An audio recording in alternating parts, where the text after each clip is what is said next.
Section 2 on linear and compound inequalities.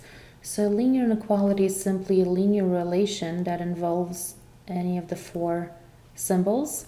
These symbols express one side of the inequality being larger or smaller than the other side. So let's take a look at some examples. X greater than -3 means x is any value greater than -3 but not equal to -3. Another example, x less than 9 means x is any value less than 9 but not equal to 9.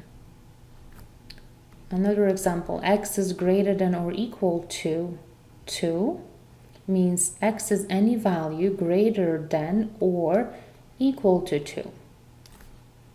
And the last here, x less than or equal to -5 means x is any value less than or equal to -5. So let's note that each inequality, the variable is on the left hand side, right? In each of these examples, we had the variable to be on the left hand side. When we read the inequality, we always start from the variable. We say x is, and there is no coincidence here. When we write this way, the solution becomes easier to comprehend. We'll know what values will belong to the solution set. If your variable happens to be on the right hand side, then you should read the inequality backwards.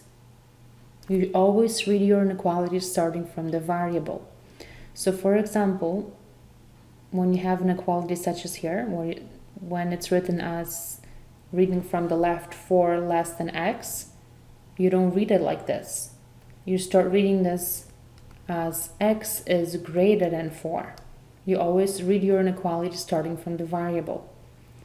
So a better way to rewrite this will be as x greater than 4. So these two are equivalent, but the first one is not very easy to read, right? Because you don't read from the left to the right, you're reading that backwards, starting from the variable.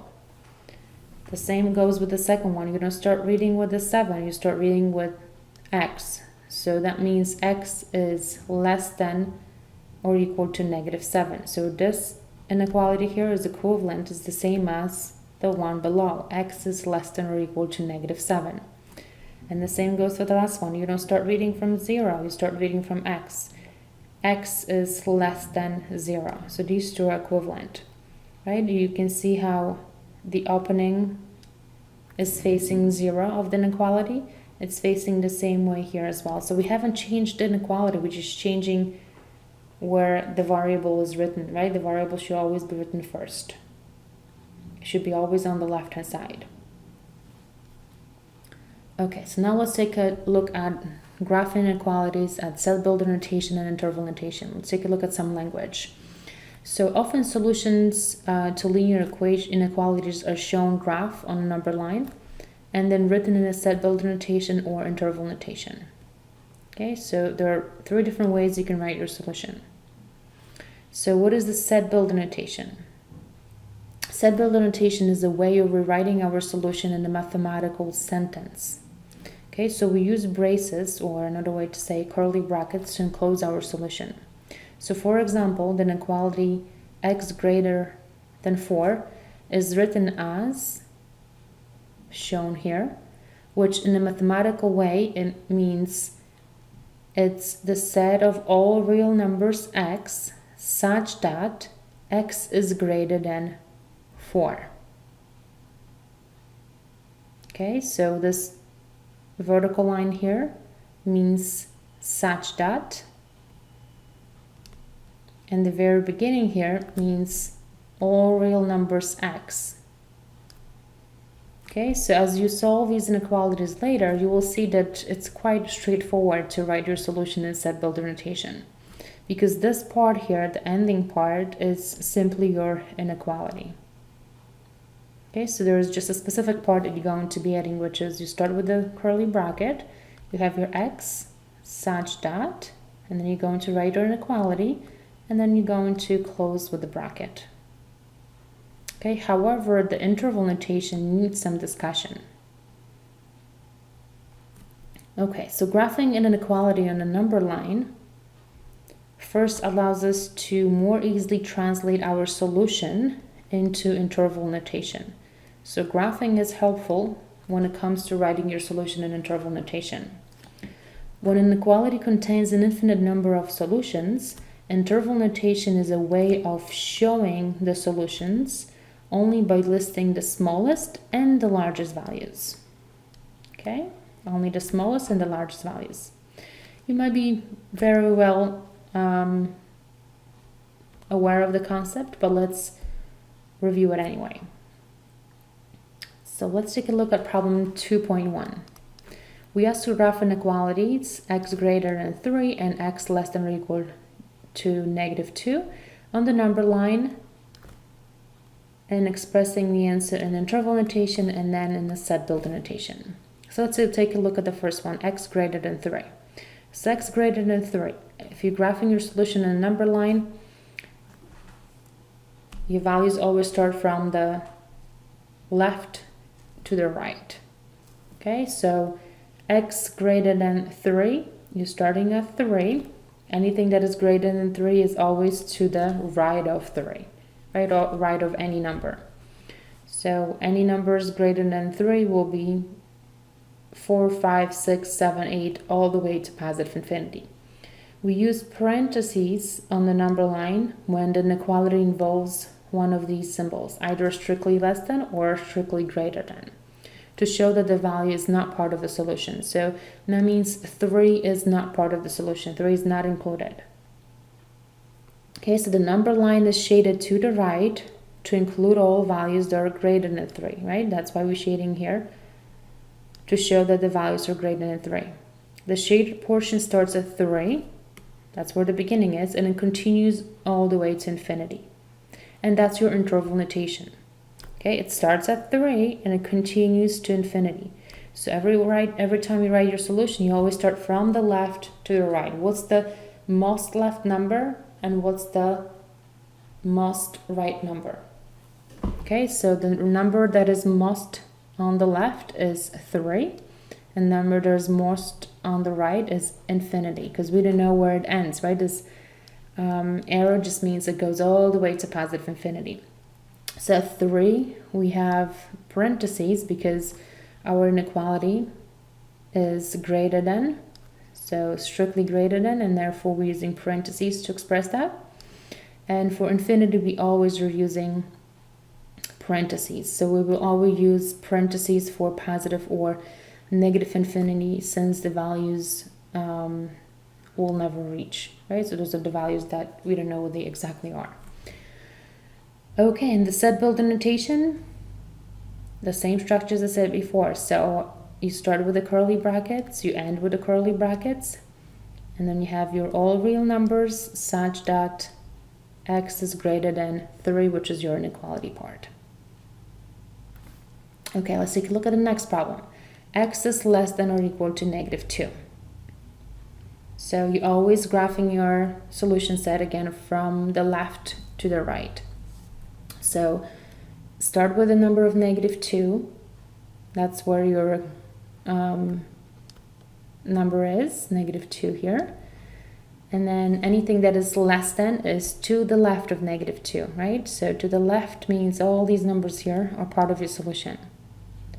So now we're using the bracket on the number line to show that this value of -2 is part of the solution. So that works for anything that is less than or equal to or greater than or equal to. So for those values, so those symbols, we're always using the bracket.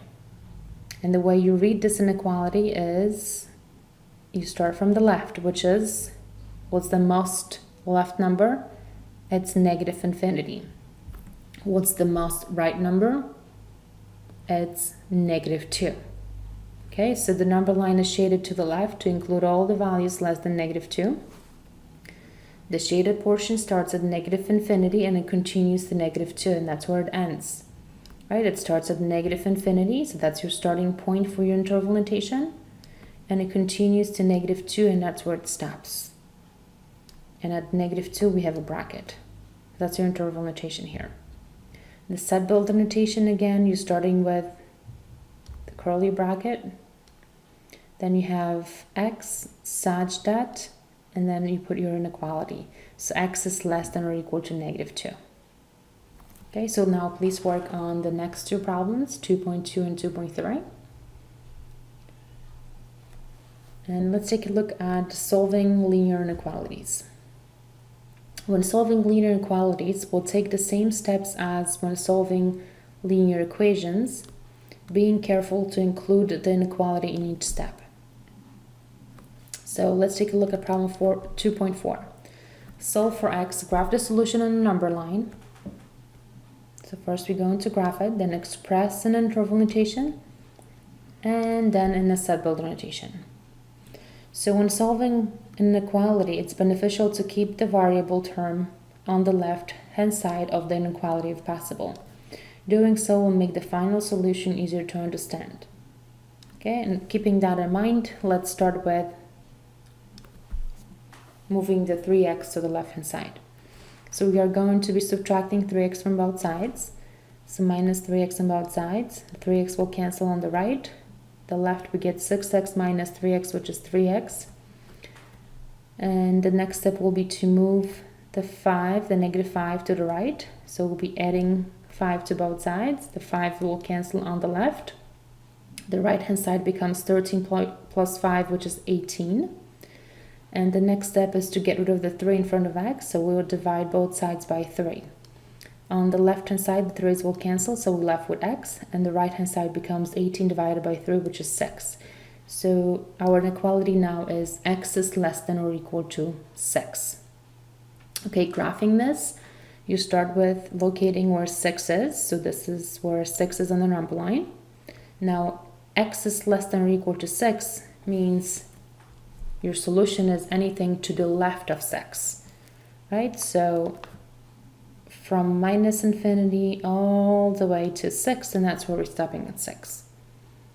So now looking at your number line, you write your interval notation always starting from the left to the right.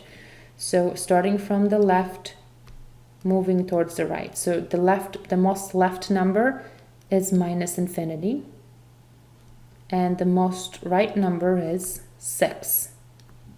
Right, and that's where we stop, and we have a bracket because we have less than or equal to sign. So your interval notation is from minus infinity to 6, including 6. And the set builder notation is all the x values, all the real numbers x, such that x is less than or equal to 6.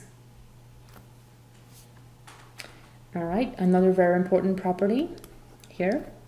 Dividing or multiplying by a negative number will reverse your inequality. So sometimes this cannot be avoided, but let's see what happens and why it happens. So let's take a look at the first statement, -2 less than 6. That is a true statement because -2 is less than 6. Okay, but now what will happen if we were to divide both sides by -2? If you do the same thing to both sides, then it should not be a problem, right? But let's see. So when you divide both sides by -2, on the left here, we get -2 divided by -2 is +1. 6 divided by -2 is -3. So now if we were to keep the same symbol as before, we'll get that 1 is less than -3, but that's a false statement. So what we need to do is we need to reverse our inequality in order to make the statement to be true. Okay, so when we reverse the inequality, then we make the statement true. So just always remember that whenever you're multiplying or dividing by a negative number, you need to reverse your inequality to make the statement true. Okay, so please work problems 2.5 out and 2.6. Compound inequalities. A compound inequality is formed by joining two inequalities with the word and or the word or. In this section, we'll take a closer look at the similarities and differences between those types of inequalities. As in the previous sections, we'll express our solutions on a number line and an interval notation. Okay, compound inequalities involving the word "and", which means intersection. So a value is a solution to compound inequality joined by the word "and" if the value is a solution to both inequalities. So the intersection of a set A and B is written as A intersected with B is the set of all elements common to both the set A and the set B. Very important note, if two sets do not have any elements in common, the intersection is empty, is expressed as a null set or empty set, and that's another way to say it. Okay, a null set or an empty set. So let's take a look at problem 2.7. Graph the solution set on a number line and express in interval notation and in set builder notation. So we have two inequalities joined by the word "and". So when solving a compound inequality involving "and", you need to solve each inequality separately, then graph the solution to each inequality in a number line, and express the intersection in interval notation, the shaded portion that appears on both number lines. Okay, so first, let's take a look at the first inequality. Okay, we are solving each of them separately. So let's move 1 to the right hand side. So let's subtract 1 from both sides. The ones will cancel on the left, and we get negative 3x is greater than or equal to 7 minus 1, which is 6. Then divide both sides by negative 3.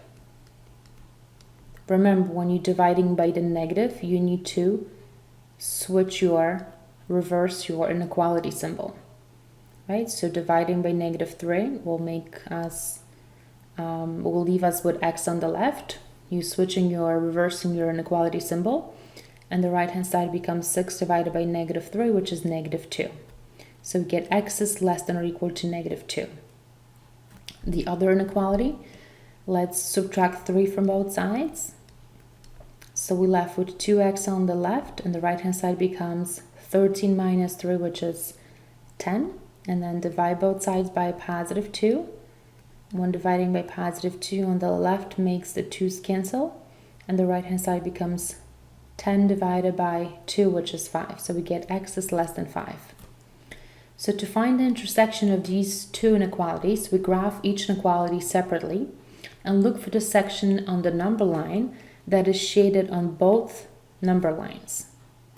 And the third number line shows our solution. Okay, so the first number line here is for the first inequality when x is less than 2. So x less than 2 means any number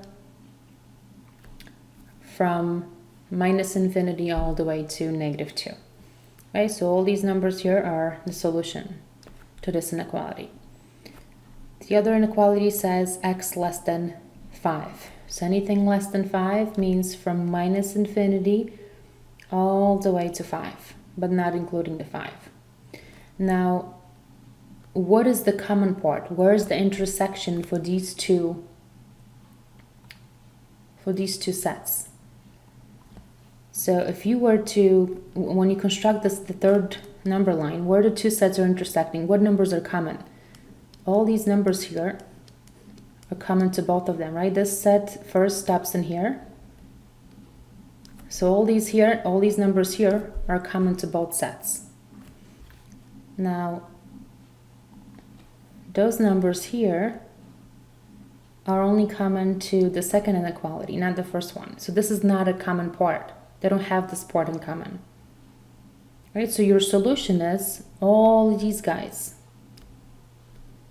Okay, so that's anything from minus infinity all the way to negative 2, and including the 2 because negative 2 is also included in the first solution. Okay, so the solution set is all real numbers less than or equal to negative 2. So the interval notation is anything from minus infinity to negative 2, including the 2. And the set builder notation is all real numbers x such that x is less than or equal to negative 2. Please note that it's not always necessary to create 3 number lines. We may graph both inequalities on the same number line and express the solution as the interval where the number lines overlap. We're just using 3 lines here to visually show everyone that where the 2 graphs are intersecting. But if it's easy for you just to do everything on 1 line, if you can easily see it, then there's no need to create 3 different number lines. Feel free to just keep using 1 number line.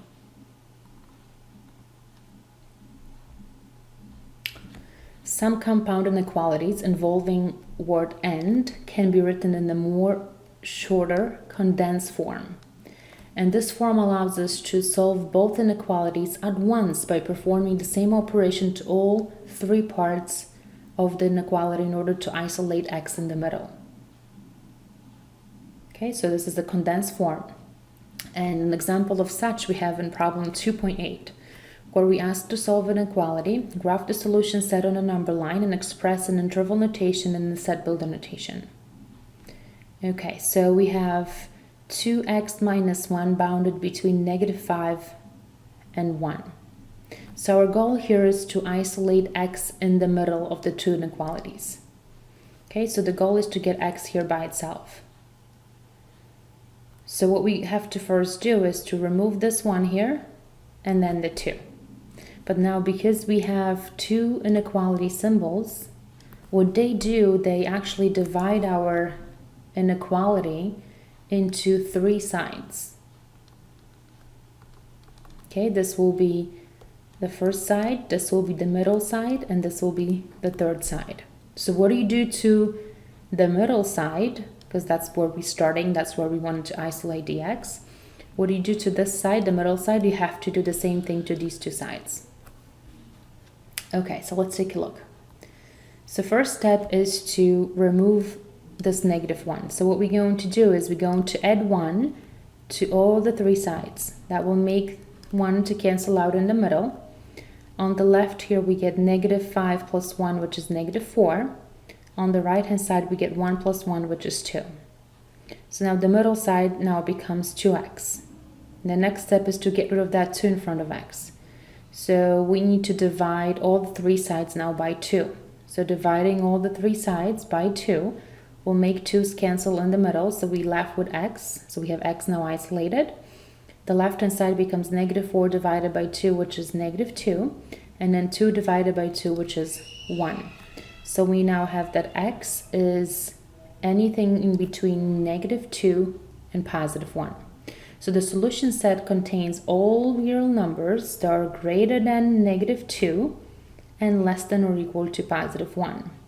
In other words, all real numbers between -2, excluding the -2, and 1, including the 1, right? Because of those inequality symbols here. So the number line means anything between these 2 guys. That's all these numbers here. So the interval notation is, we always start from the left hand side. So from -2 to +1, including the 1. And the set builder notation is all real numbers x such that x is between the -2 and 1.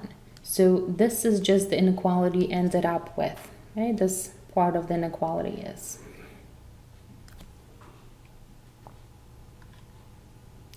Okay, now please work on the remaining problems, 2.9 through 2.11, through 2.12. And then let's take a look at compound inequalities involving the word or, which means union.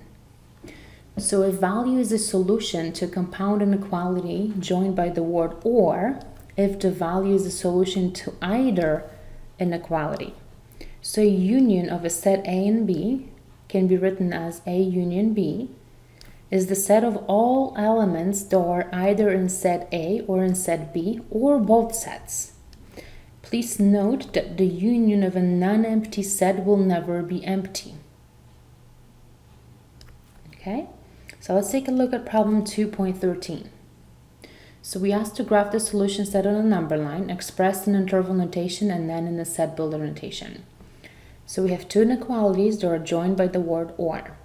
So how are we going to solve this? Well, first we're going to solve each inequality separately. Then we're going to graph the solutions to each inequality in a number line. And then finally we're going to express the union in interval notation and then in the set builder notation. Okay. So solving each inequality separately. Our goal is to get x by itself, right? So first let's add 2 to both sides. So the 2's will cancel on the left, so we get 5x is less than negative 17 plus 2, that's negative 15. And then divide both sides by 5. So the 5's will cancel on the left, so we get x is less than negative 15 by 5, which is negative 3. So we ended up getting x less than negative 3.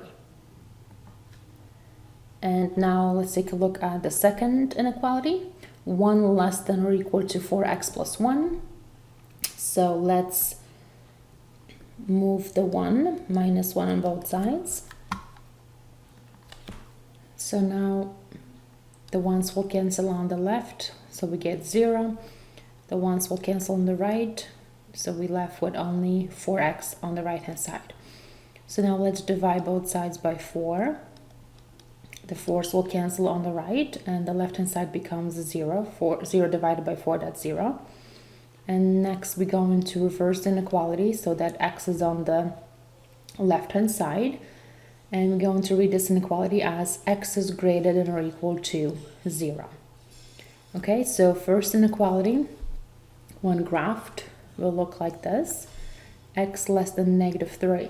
So we go from minus infinity to negative 3. We'll start with negative 3 and we don't include a negative 3, so we have parentheses.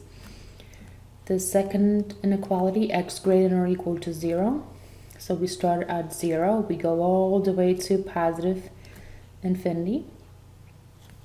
And then your solution is union of the two sets.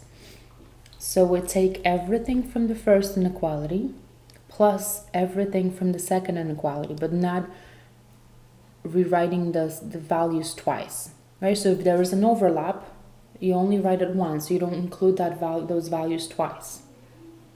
Okay, so there is no overlap here. If you were to put those two inequalities on the same number line, you will get anything from minus infinity to positive 3.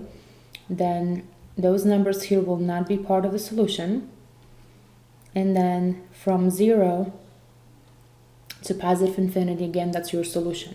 Okay, so those numbers here in between negative 3 and 0, those are the values that will not belong to the solution set. So there is no overlap here. So the solution set using interval notation will be anything from minus infinity to negative 3, union from 0 to positive infinity.